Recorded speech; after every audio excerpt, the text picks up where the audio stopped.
August 15 சுதந்திர தினத்தை முன்னிட்டு பாரத தேசம் முழுவதும் அவரவர் வீடுகளில் தேசிய கொடியை ஏற்றி சுதந்திர தினத்தை கொண்டாடுமாறு பாரத பிரதமர் நரேந்திர மோடி அவர்கள் கேட்டுக்கொண்டதற்கு இணங்க இன்று திருச்சிராப்பள்ளி பாரதிய ஜனதா கட்சி மாநகர் மாவட்ட அலுவலகத்தில் திருச்சிராப்பள்ளி மாநகர் மாவட்டம், திருச்சிராப்பள்ளி புறநகர், தஞ்சாவூர் தெற்கு மற்றும் வடக்கு, பெரம்பலூர் மற்றும் ராமநாதபுரம் ஆகிய மாவட்டங்களை சேர்ந்த 12 மாவட்ட தலைவர்கள் கூட்டாக நிருபர்களுக்கு திரு. ராஜ்குமார் மாநில பொதுச் செயலாளர் OPC அணி பேட்டி அளித்தார். அப்பொழுது பாரத பிரதமர் நரேந்திர மோடி அவர்களின் வார்த்தைகளுக்கு இணங்க தமிழகம் முழுவதும் உள்ள அனைத்து வீடுகள், வணிக நிறுவனங்கள் மற்றும் கடைகள் போன்ற பகுதிகளில் அவரவர் வீடுகளிலும் கடைகளிலும் அலுவலகங்களிலும் தேசிய கொடியை ஏற்றி சுதந்திர தினத்தை கொண்டாட வேண்டும் என்றும் அதற்காக தமிழக பாரதிய ஜனதா கட்சியின் சார்பில் அனைத்து வீடுகளுக்கும் தேசிய கொடியை வழங்கி ஏற்றுவதற்கு உதவி செய்ய இருப்பதாகவும் கூறினார்கள். திருச்சி மாநகர் மாவட்ட தலைவர் திரு.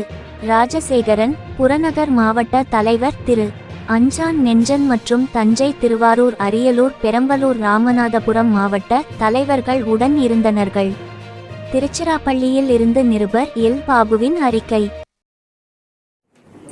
சந்திப்புல திருச்சி மாநகர் மாவட்டத்தினுடைய தலைவர் அருமை சகோதரர் ராஜசேகர் அவர்கள் உள்ளார்கள். புறநகர் மாவட்டத்தினுடைய தலைவராக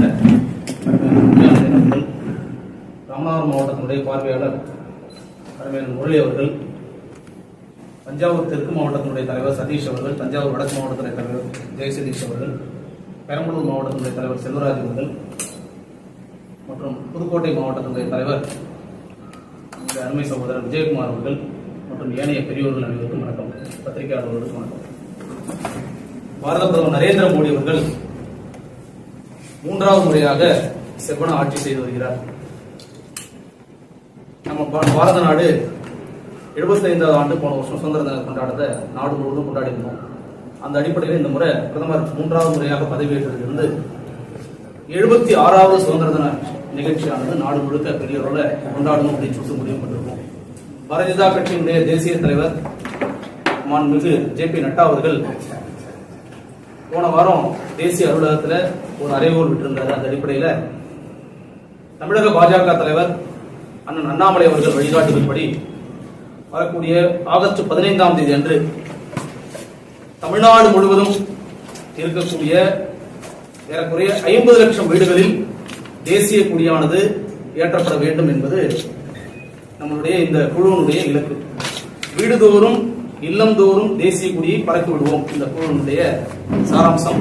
இந்த அடிப்படையில் நம்ம 50 லட்சம் கொடிய தமிழ்நாடு முழுவதும் இருக்கக்கூடிய வீடுகளுக்கு பாஜகவுடைய தொண்டர்கள் மூலியமாகவும் தேசிய சிந்தனை உள்ள நபர்கள் மூலியமாகவும் ஏற்றணும் அப்படின்னு சொல்லிட்டு நம்மளுடைய இலக்கு. அந்த அடிப்படையில் பாஜகவுடைய இளைஞரணி சார்பாக ஆகஸ்ட் 11ஆம் தேதியிலிருந்து 14ஆம் தேதிக்குள்ள ஒவ்வொரு சட்டமன்றத்திலையும் பைக் ரேலி, இருசக்கர வாகன பேரணி நம்ம நடத்த போறோம். எல்லா சட்டமன்ற 234 சட்டமன்ற தொகுதிகளிலும் இருசக்கர வாகன பேரணி நம்மளுடைய பாரதிய ஜனதா கட்சியினுடைய இளைஞரணி சார்பாக நடத்தணும்னு சொல்லிட்டு முடிவு பண்ணிருக்கு. அதே போல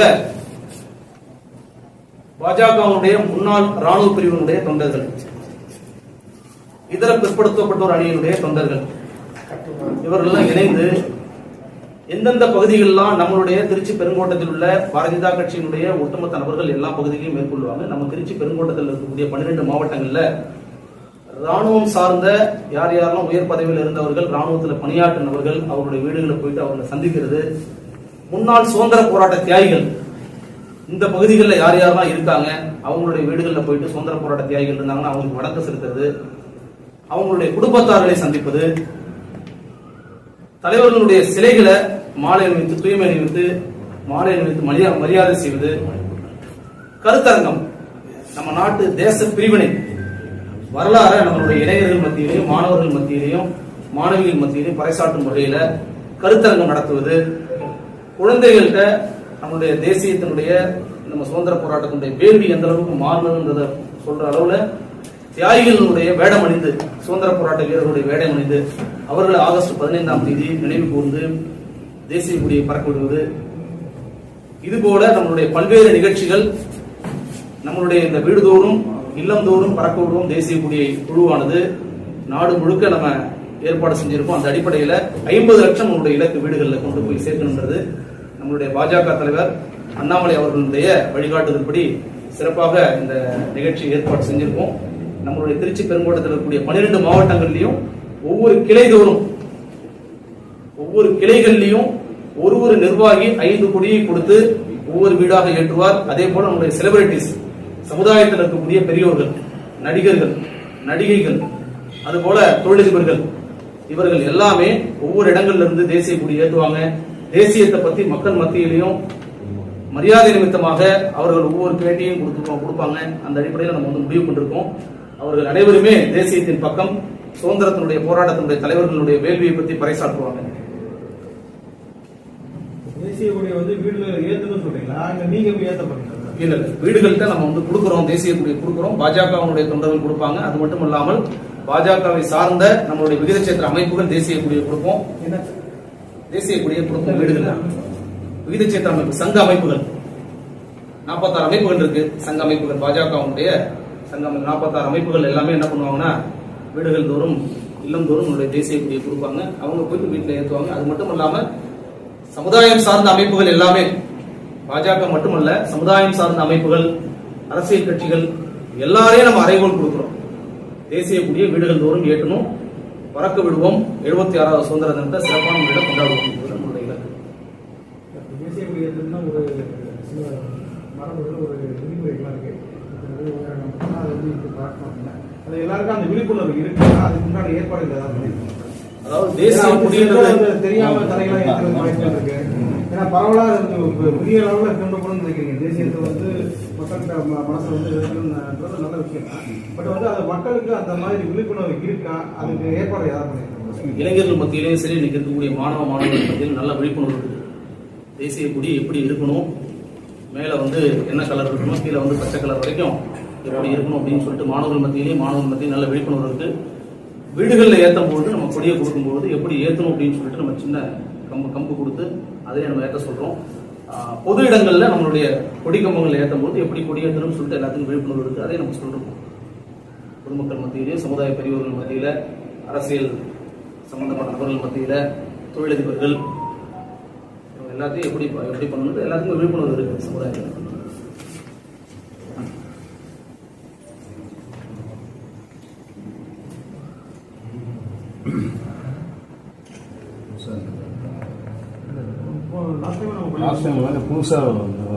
இது 3வது வருடம் நம்ம பண்றோம். போன முறை அமிர்த பெருவிழா 75வது ஆண்டு சிறப்பான முறையில் நாடு முழுக்க பண்ணிருந்தோம். காஷ்மீரிலிருந்து இருந்து கன்னியாகுமரி வரைக்கும் தேசிய கொடி எல்லா இடத்துலையும் பறக்க விட்டுருந்தோம். இப்ப இந்த முறை 76வது சுதந்திர தின பெருவிழாவை சிறப்பான முறையில் கொண்டாடணும் அப்படின்றது மாவட்ட துணைத் தலைவர் பல்வேறு நபர்கள் பாஜகவில் தினம் அது ஒரு என்ன கருத்துன்னா, இப்போ வந்து மாநில தலைவர் அண்ணாமலை வந்து ராஜினாமா அப்படின்னு ஒரு பரவாயில்ல கருத்து வெளியில வந்து, அதனால வந்து அவருடைய ஆதரவாளர்கள், அவருடைய சார்ந்த அபிமானிகள் எல்லாருமே வந்து கட்சியை விட்டு கொஞ்சம் விலகிட்டாங்க. அந்த மாதிரி தான் வந்து நேற்று ஜெயகண்ணா வந்து பதவி விலகிறதா சொல்லி சொன்னாங்க. ஆனா அதுக்கு வேற சில காரணங்களும் இங்க சொல்றாங்க. அது உங்களுடைய அந்த மாதிரி எந்த ஒரு விஷயமும் கிடையாது. பாஜகவினுடைய தமிழக தலைவர் அண்ணாமலை அவர்கள் தான் இங்க நேற்று வந்து இங்க இருக்கக்கூடிய மாவட்ட துணைத் தலைவர் வெளியில போயிருக்காரு அப்படின்னு சொல்லி கேள்விப்பட்டோம். எப்பயுமே தேசியத்தின் பக்கம் இருக்கக்கூடிய நபர்கள் சூழ்நிலை காரணமா நேற்று ஒரு வெளியே போயிருக்காரு. மீண்டும் இறைவனுக்கான அதிகமான வழிமுறைகள் இருக்கு. ஏன்னா அநேகமா ஒரு மாதத்துக்குள்ள திரும்பவும் வந்து தேசியத்தின் பக்கம்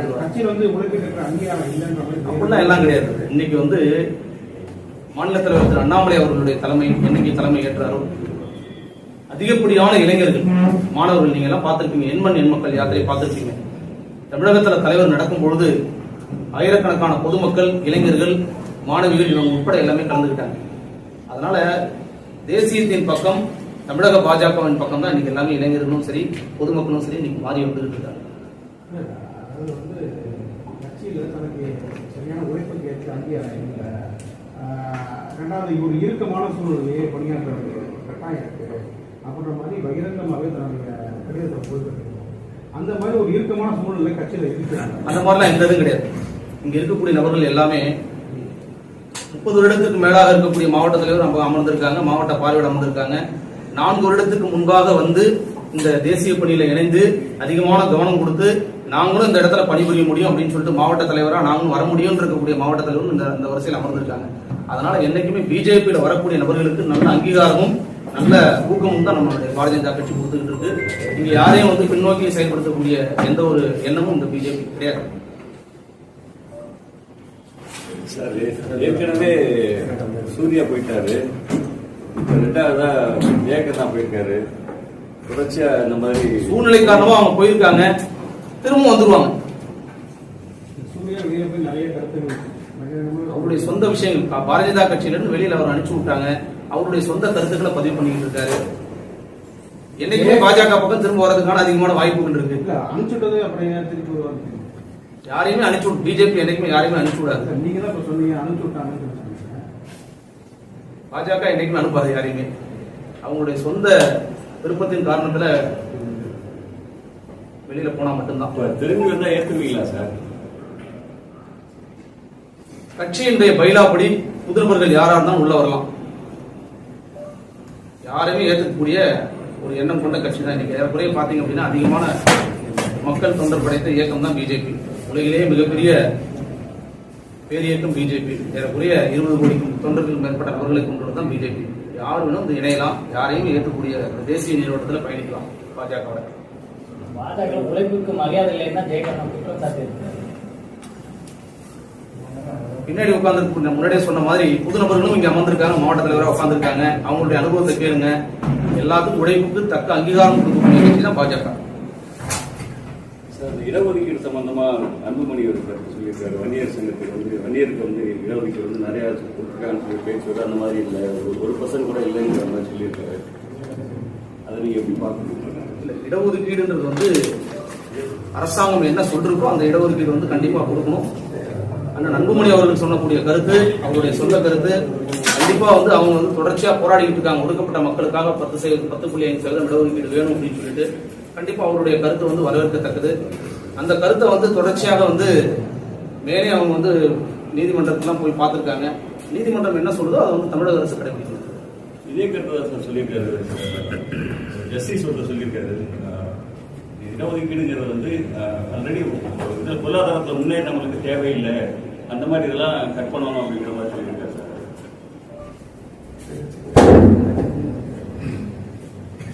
அடுத்தது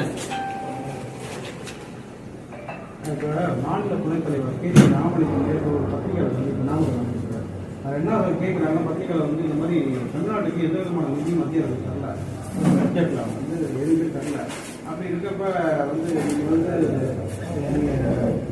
கட்சி சார்பாக நீங்கள் கோரிக்கை வைக்கலாம். அவருக்கு அவருடைய பதில் என்னவா இருக்கும்? தமிழ்நாட்டை 3ஆவது பட்சம் நாங்கள் ஒவ்வொரு மாநிலத்துக்கும் 15,000 கோடி நாங்கள் நிதி வாங்கிக்கிறோம். இந்த கருத்து அவருடைய சொந்த கருத்தை சொல்றாங்க. பொதுனுடைய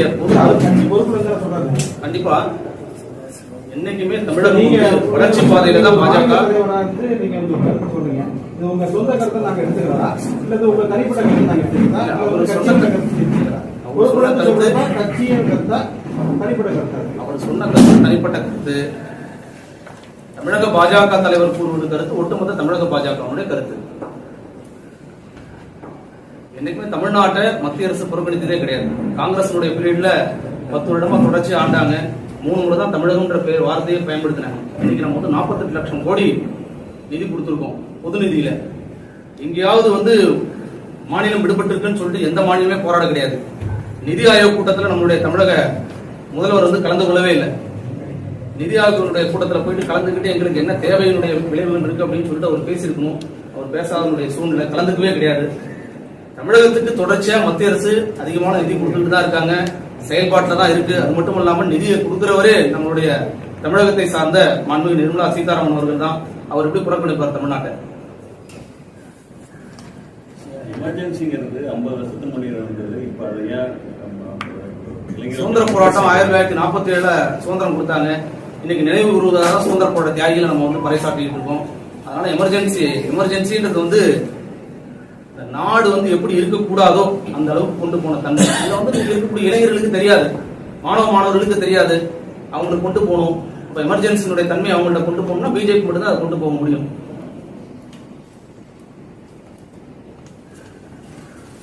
நன்றி, வணக்கம்.